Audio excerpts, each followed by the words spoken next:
Nosso bom dia, mais uma vez estamos juntos aqui no nosso canal, muito feliz e contente por tudo que Deus assim tem nos proporcionado.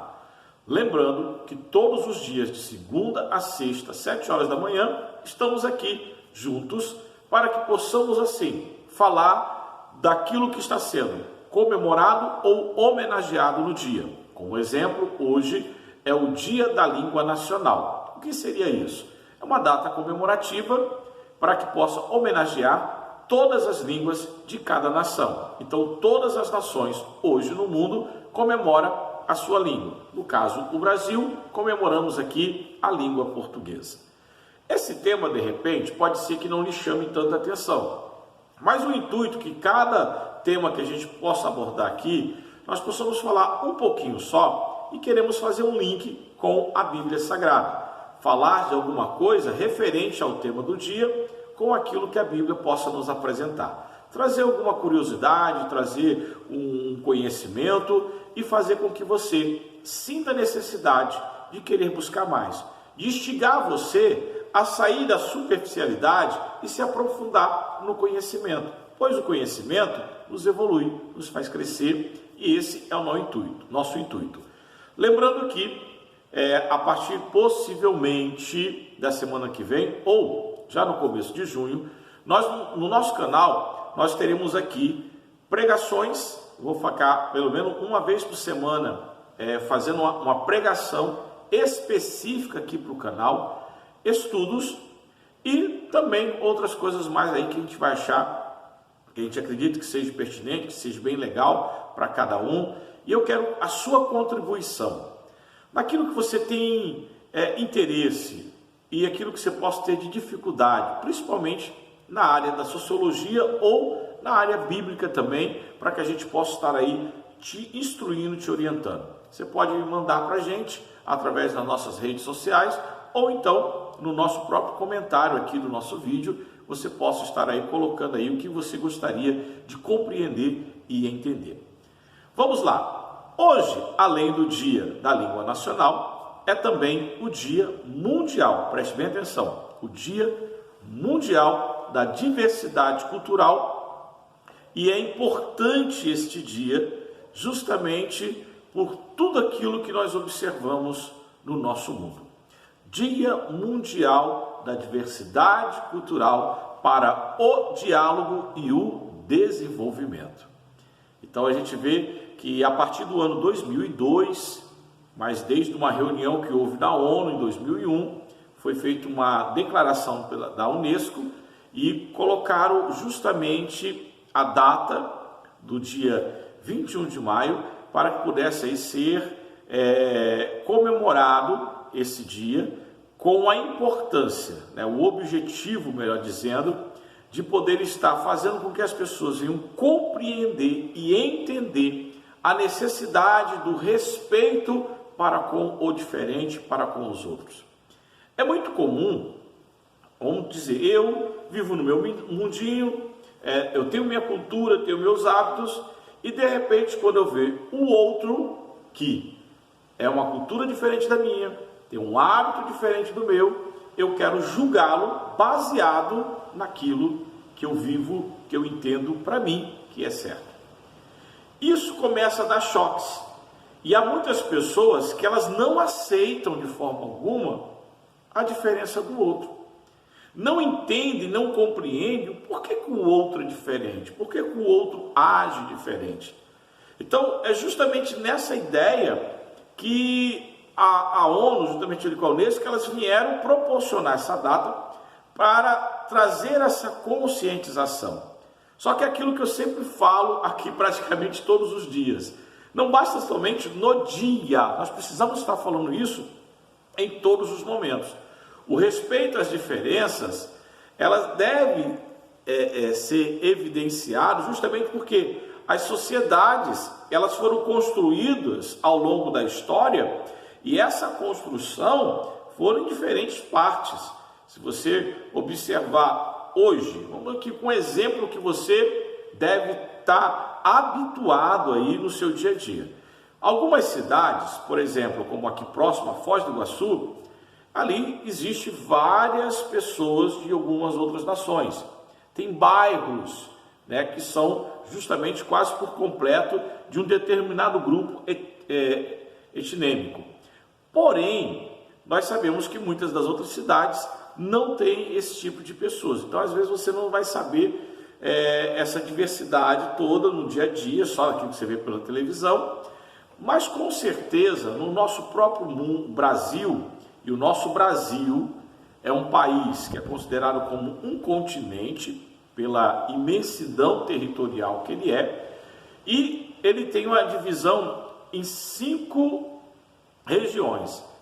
Cada região dessa tem algo peculiar. E é muito interessante que quando a gente vai conhecer essas regiões e poder ter um contato com essas pessoas, a gente vê como o nosso país é rico, mas também, infelizmente, a gente vê o quanto a gente é pobre. O país é rico, mas nós somos pobres, justamente por não respeitarmos, não entendermos, não compreendermos o outro. Vou trazer aqui um exemplo. Eu sou carioca, morei 10 anos no Nordeste e tenho agora aqui praticamente uns mais de 10 anos que estou no Sul. Então, já fui no Centro-Oeste e já também estive no Norte. Por pouco tempo, mas conheço algumas coisas. Mas quando eu saí do Rio de Janeiro, porque minha mãe é cearense, meu pai é paraibano, mas já era falecido, minha mãe volta para a sua cidade natal e leva eu e meu outro irmão. Nisso, ao chegarmos na cidade chamada Ipueiras, a gente via muitas pessoas riam da forma que eu falava, justamente por causa do sotaque. Uns achavam legal, bonito, outros achavam engraçado, e era um momento ali que a gente sofria um pouco com aquilo. Naquele momento ali, eu senti um pouco do que muitos sofreram e ainda sofrem.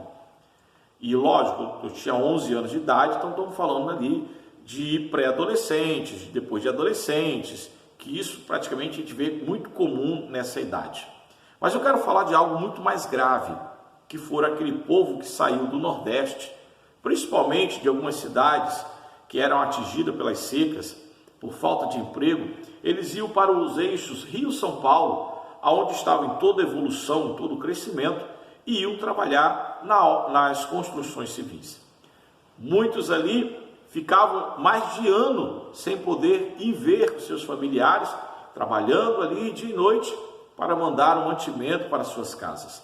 Iam muitas vezes, como eu conheço alguns, que iam lá, ficavam um mês e voltavam novamente para poder trabalhar, muitos juntar dinheiro para de repente até abrir alguma coisa, algum negócio naquelas cidades. Essas pessoas que se esforçavam, davam o seu suor e também o seu sangue para a construção, a evolução, desenvolvimento da cidade, elas eram muito julgadas e em muitos momentos discriminadas. Eram chamados de paraíbas, como muitos chamam hoje. E alguns às vezes chamam de uma forma carinhosa, mas às vezes não cai muito bem. Interessante que da Bahia até o final, vamos lá, Maranhão, Piauí, aquela região lá de cima, indiferente, se é nordestino, é paraibano. E por muitas vezes eu via muitas pessoas que tinham essa raiva, justamente da forma que eram tratadas. Era o cabeça chata e tantos outros nomes que chamavam, numa forma de querer ofender, de uma forma de achar que eram superiores, de uma forma de achar que eram melhores do que os outros. E na realidade nós não somos. Nós somos de uma mesma nação, nós somos brasileiros, nós somos de um mesmo país, só que vivemos em regiões diferentes e que infelizmente há regiões muito precárias, as regiões onde muitos não foram alcançados com a educação. Porém, isso não quer dizer que nós, que de repente temos uma graduação, muitos que têm aí até o seu doutorado, são melhores do que os outros. Nós precisamos entender que essa diversidade que se tem, principalmente aqui no nosso país, isso faz com que a gente possa crescer, aprender a conviver com as diferenças, porque nós não somos iguais. Ainda que todos nós que habitamos no mesmo lugar, mesmo familiares que foram criados pelo mesmo pai, pela mesma mãe, na mesma casa, existe diferença de personalidades, existe diferença de entendimento, de gostos. Imagine agora de povos que são criados diferentemente, de regiões diferentes, o norte peculiar, com determinados tipos de alimento que já aqui no sul não tem, e coisas que aqui tem no sul e não tem lá no nordeste, mas com essa, hoje, a facilidade, a globalização, nós vemos como pode um produto daqui para o outro lado, de lá vir para cá, e a gente, até com a própria televisão, as redes sociais, nós podemos ali conhecer um pouco mais, podemos entender um pouco mais, mas é necessário que haja o respeito.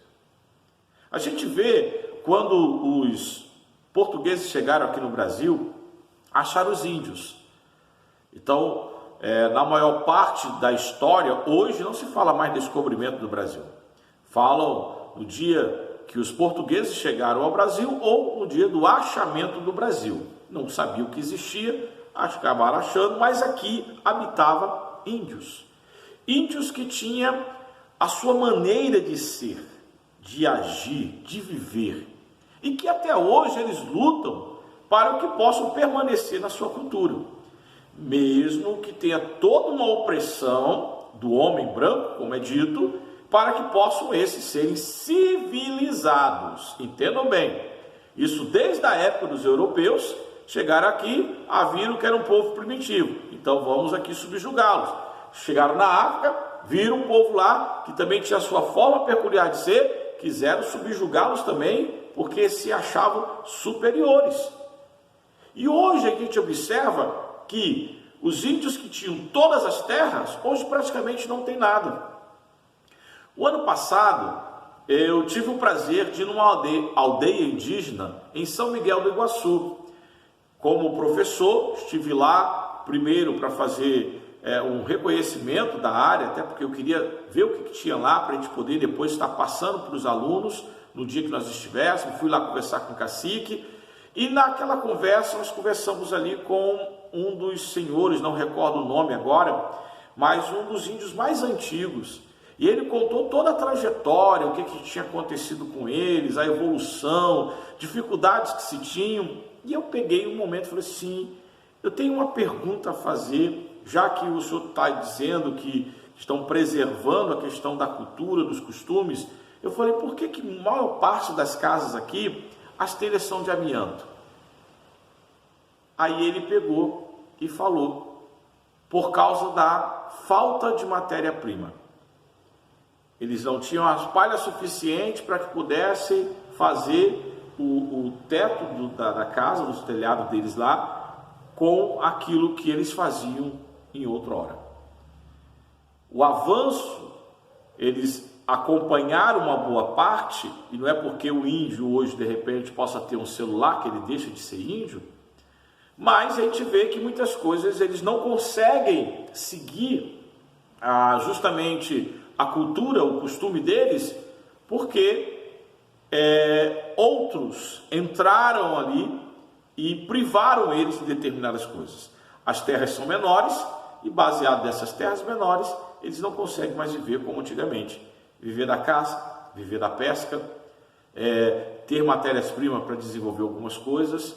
E praticamente nós, e aí digamos de uma forma geral, estamos cada dia mais sufocando esse grupo que nós deveríamos estar respeitando.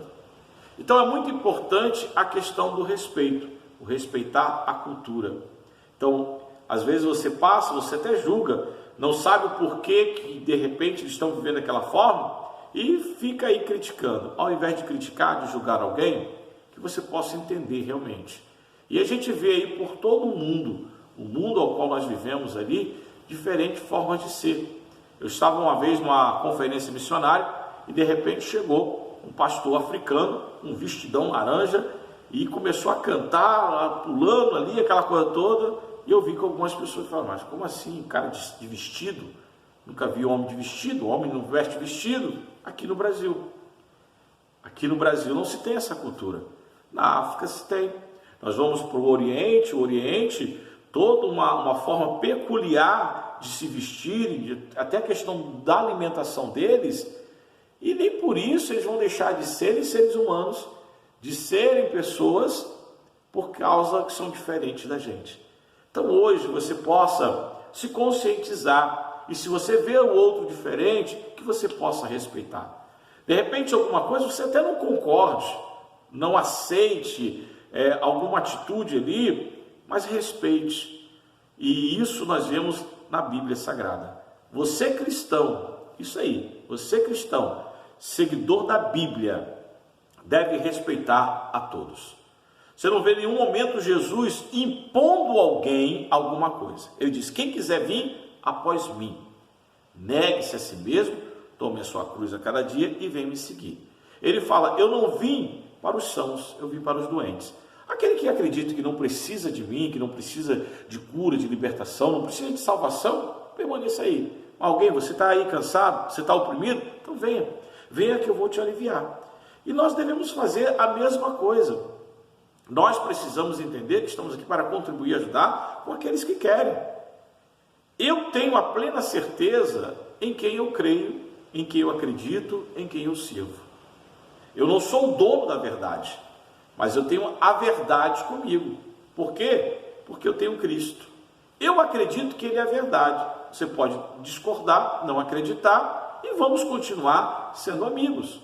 Se quiser discutir de uma forma amigável, trocar ideias, legal. Agora, ficar apontando, condenando, isso não vai nos levar a nada.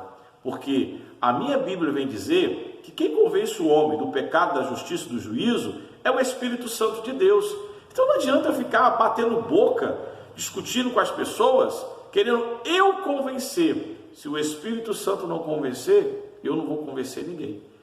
Outra coisa que a gente vê que as pessoas muitas vezes, elas querem provar a existência de Deus. A gente olha na Bíblia, de Gênesis e Apocalipse, em nenhum momento Deus quer provar a sua existência. Ele diz, eu sou. Entendeu? Eu sou. Ponto. Não quer crer? O problema é seu. Ele continua sendo Deus.